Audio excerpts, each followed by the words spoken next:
Hello, my name is Samuel. Today we are going to reflect on the role of poetry in the view of Nelson Ascher.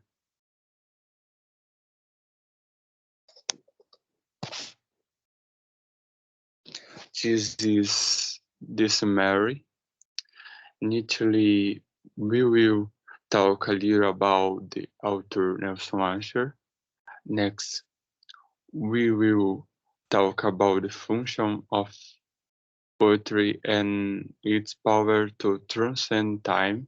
And finally, we will end with the final considerations.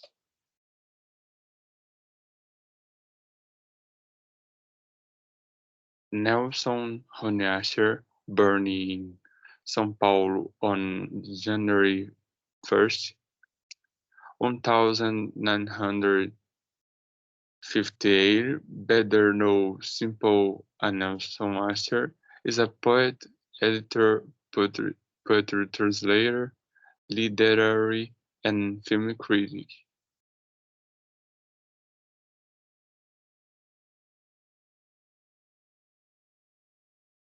Since classical antiquity, there have always been questions about the role of poetry for society.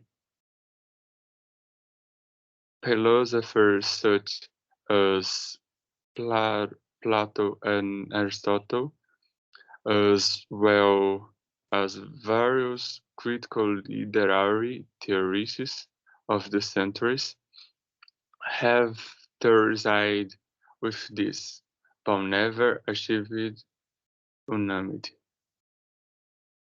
When analyzing some works of art from different periods of Western culture, we realize the existence of a range of possibilities and combinations, which create different styles, each one containing fragments of the historical moment in which they were conceived.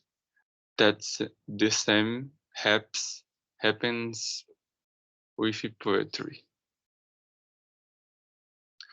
Poetry, as well as works of art, keeps part of the historicity of its time. That is, it brings to the present some of the elements that involved its creation process, elements that make it possible to glimpse the context, time, and place where it was conceived.